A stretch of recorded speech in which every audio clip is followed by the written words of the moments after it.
Bonjour et bienvenue dans ma première vidéo.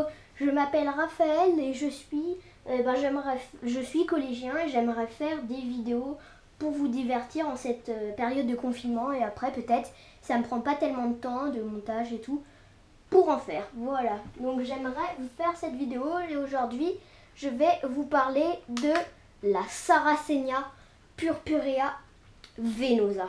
Qu'est-ce que c'est? C'est tout simplement une plante carnivore.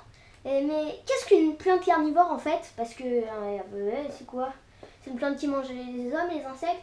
Alors là, rassure-toi, si tu croises une plante carnivore, ça mange pas de végétaux. Voilà, ça mange pas de... Oui, ça va pas manger de végétaux. Ça mange pas de mammifères normalement. Après, il y a des exceptions. Comme quoi, il y a des rats ou des grenouilles qui sont retrouvées dans les grosses plantes carnivores néphantes. Voilà, donc la plante carnivore a su s'adapter au fil des années. Au fil des années, pour en fait, au départ, c'était une plante qui n'était pas carnivore du tout. C'était une plante comme le basilic, les fougères, tout ça. Enfin, voilà, une plante à racines comme ça, voilà. Et puis un jour, tiens, le sol s'appauvrit, il s'appauvrit de plus en plus. Donc la plante carnivore, elle se dit, oh punaise, le sol il s'appauvrit, comment je vais faire? Donc au fil des années, elle a su évoluer. Et ça, c'est vraiment incroyable qu'un végétaux qui n'a pas tellement de particularités, voilà, c'est un végétaux normal, qui puisse devenir carnivore. Donc avec la pauvreté des sols, c'est devenu carnivore, voilà. Ils ont réussi à s'adapter en prenant les choses qui leur passaient sur la tête, voilà. Ils ont su s'adapter. Donc il y a deux formes de plantes carnivores. Il y a les plantes carnivores avec des pièges actifs, comme les dionnées ou les drosera. Les dionnées, c'est les attrape-mouches, celles qui se referment sur elles-mêmes. Et les pièges, donc il y a les pièges actifs de Dionea, drosera. Et les pièges passifs des Sarracenia, des Nephantes, etc. Il y en a plein d'autres aussi. Donc les pièges passifs, c'est des pièges qui ne bougent pas. Alors que les pièges actifs, ça peut se refermer dessus, ça peut t'entortiller, voilà. Donc, et un piège passif, voilà. Donc ça ne bouge pas. Donc moi j'ai une Sarracenia purpurea venosa, si vous voulez l'espèce exacte, que j'ai acheté dans un supermarché, je ne dirai pas le nom, voilà. Voilà. Et du coup j'en suis vachement fière parce que je l'ai élevée au tout début. Au tout début, elle était toute verte, mais vraiment verte. Et plus une plante carnivore est verte, moins c'est bien. Voilà, donc je l'ai élevée, j'ai donné de l'eau de pluie. On va y revenir après. Je l'ai mis au soleil, bien comme il faut et tout. Donc je vais vous dire comment s'en occuper un petit peu. Et pour s'en occuper, premièrement, moi ce que j'ai fait, c'est que hop, j'ai mis un pot en plastique. Donc c'est du plastique. La terre cuite n'est pas adaptée pour les plantes carnivores. Voilà, c'est tout simplement pas adapté. Ensuite, avec la terre, qu'est-ce que j'ai mis comme terre? J'ai mis de la tourbe blonde. Qu'est-ce que c'est la tourbe? En fait, qu'est-ce que la tourbe? La tourbe, c'est la sphaigne. C'est de la sphaigne décomposée. En fait, la sphaigne, c'est une mousse. Une mousse qui a besoin d'eau de pluie aussi. Si vous voulez en faire pousser, il y en a partout. Enfin, il y en a partout dans les tourbières. Moi, j'en ai pas, donc j'ai mis, hop, au lieu de mettre de la sphaigne au-dessus de la tourbe, qui est déjà de la sphaigne, j'ai mis, des billes d'argile. Donc voilà. Donc ça, donc la tourbe blonde, c'est de la sphaigne décomposée un petit peu. Voilà, donc il y en a facilement en animalerie. Moi je vous le dis, j'ai acheté le pot, les billes d'argile et la sphaigne dans une animalerie, une grande animalerie, voilà. Je dirais non plus pas le nom. Voilà, donc c'est une Sarracenia purpurea, voilà. Donc pour l'eau, il faut de l'eau. Jamais, je dis bien jamais, prendre de l'eau du robinet. Ça, c'est vraiment, vraiment, vraiment pas bien. Jamais prendre de l'eau du robinet. Tu mets de l'eau du robinet pour ta Sarracenia, c'est vraiment, vraiment pas bien de lui mettre de l'eau du robinet. Elle va mourir, de toute façon. Donc pour pour les plantes carnivores, toutes les plantes carnivores, il leur faut soit de l'eau de pluie, donc facilement trouvable, tu peux en trouver en mettant un petit seau dans ton jardin, ou même avec un récupérateur d'eau par exemple, et avec de l'eau de pluie ou de l'eau déminéralisée. Voilà, quand je dis déminéralisée, c'est jamais encore de l'eau de source très calcaire, genre de l'eau de la montagne, tout ça, les petits ruisseaux, jamais, non. Tu prends pas non plus de l'eau du robinet ou d'une fontaine parce que tu sais pas d'où elle vient. Si tu es à la montagne, jamais de l'eau de source, jamais. Donc soit de l'eau de pluie, soit de l'eau déminéralisée, facilement trouvable un peu partout, en supermarché, en animalerie, je ne sais pas, parce que moi j'ai acheté un supermarché, dans tous les supermarchés il y en a plein. Ça coûte, pour moi ça coûte 1,75 € le bidon de 5 litres. Chez toi peut-être que c'est plus cher, moins cher, moi je suis en région parisienne, donc région parisienne, voilà. C'est 1,75 € le bidon de 5 litres, donc ça. Ensuite pour l'exposition, où je peux la mettre? Jamais mettre ta plante à l'intérieur, hein. Elle a besoin d'aller à l'extérieur, elle a vraiment besoin. Là je l'ai mise à l'intérieur pour faire la vidéo, mais après la vidéo elle va retrouver le soleil dehors. Alors il faut savoir que plus ta plante est verte, moins elle a de soleil, donc en hiver si elle devient verte c'est un peu normal, hein.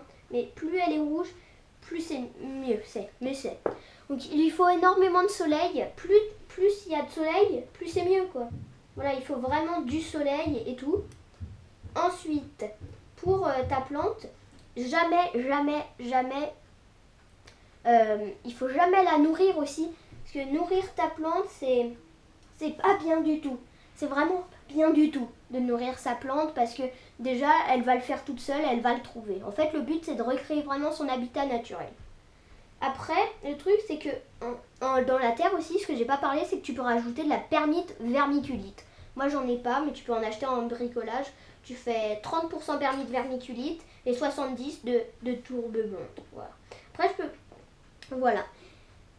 Aussi, plus le pot sera grand, plus elle sera épanouie et plus elle grandira vite. Parce que si tu prends un tout petit pot, les racines vont aller beaucoup moins vite, hein, et au bout d'un moment, elle grandira plus et elle mourra, quoi. Voilà. Après, je peux vous conseiller vraiment une chaîne YouTube en particulier qui se connaît vraiment, c'est un professionnel, c'est Enzo de Fer, un professionnel des plantes carnivores qui a son site internet, mais c'est après le confinement qu'il va pouvoir faire les livraisons de plantes carnivores. Donc la chaîne YouTube, elle s'appelle Les Dents de la Terre. Tu mets Les Dents de la Terre sur internet, sur YouTube, il s'appelle Enzo de Fer, il a plein de plantes carnivores, c'est vraiment une personne vraiment qui s'y connaît vraiment bien en plantes carnivores. Voilà, donc la petite Sarracenia purpurea venosa aime bien. Donc, après, ce que j'ai constaté, c'est que j'ai eu un problème. Venez, hop, on va voir. Ce que j'ai, c'est que ici, vous voyez, ici par exemple, il y a une perte de couleur et ça devient jaune un petit peu. Ça devient tout jaune, ici aussi par exemple. Hop. Ici, c'est jaune et tout. Alors que là, avant, ça n'avait pas. Et aussi, il y a des craquelures au niveau au haut.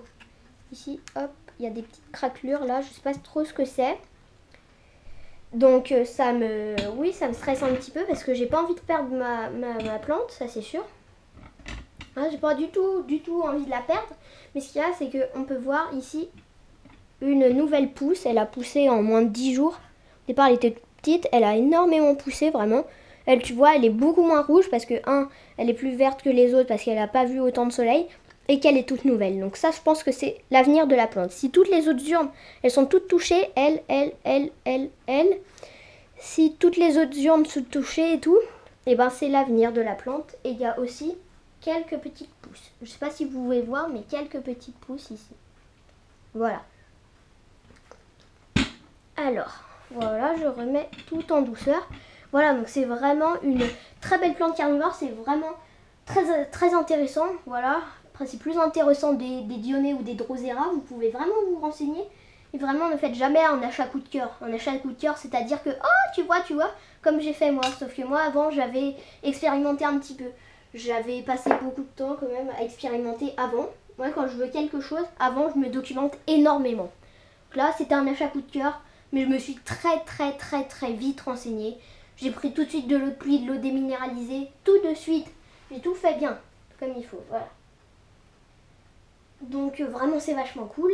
Et en cette période de confinement avec le Covid-19, j'aimerais avoir une pensée toute particulière à tous nos héros du quotidien. Les héros du quotidien ne sont pas que les soignants, mais aussi les métiers de l'ombre, les nettoyeurs, les éboueurs, les fonctionnaires de police, les boulangers, les livreurs aussi, mais aussi les personnes qui fabriquent des masques, et les personnes qui travaillent dans les déchetteries pour incinérer les masques, les blouses. Ça c'est tous nos héros du quotidien. Et je l'ai fait une pensée chaleureuse à tous nos héros du quotidien. C'est un héros du quotidien. Vraiment, chapeau. Chapeau bas, vraiment. Vraiment, je te dis, moi je peux que être ça. Je suis un confiné, je suis un Français, je suis collégien, je peux pas faire grand chose. Et toutes les personnes qui font profiter à l'économie française pendant ce confinement, vraiment chapeau. Chapeau. Voilà. Et aussi, aux personnes en difficulté financière, ça vraiment... voilà, donc on leur fait. Après avec en fait, avec lequel je filme avec une GoPro Hero 3. Voilà, donc c'est une GoPro. Et le trépied. Donc c'est un trépied de télescope avec sur lequel le haut, et ben j'ai mis du scotch, double face. Hop, double face. Voilà, donc ça permet vraiment de stabiliser la GoPro, parce qu'en toute première vidéo, là je suis déjà à la dixième tentative que je fais de vidéo, donc ça prend vraiment beaucoup de temps et je sais pas si elle va sortir ou si c'est une autre. Hein. Voilà, ça va prendre encore du temps. Donc voilà, donc avec avant je prenais la caméra, je faisais des trucs c'était nul, je faisais ça donnait envie de gerber, vraiment c'est pas cool. Donc après l'avenir de cette chaîne, moi j'aimerais vraiment plutôt parler de pêche, de fourmis, de voitures télécommandées, de modélisme, de yo-yo, de Rubik's Cube, de plantes carnivores, de nuages, de soleil, de petites anecdotes, de cactus, de plein de choses. Il faut juste me dire si tu veux faire une vidéo Lego, une vidéo pêche, une vidéo où j'observe les nuages, une vidéo où je compte les avions. Tout ce que tu veux, tu peux mettre dans les commentaires. Par contre, sois toujours respectueux dans les commentaires. Parce que vraiment, sois respectueux. Vraiment, tu n'insultes pas les autres. Voilà, t'essayes d'avoir quand même un orthographe assez correct. Voilà. Je peux te dire, moi, quand je vois les fautes, des fois, dans les chats en direct ou dans les commentaires, ça me fait marrer. Bon, c'est pas grave si t'as pas un bon niveau de français, mais t'essayes quand même de... Voilà. Après, oui, voilà. Bah, voilà. Bah, j'espère que cette vidéo vous aura plu. Et à bientôt. Ouh.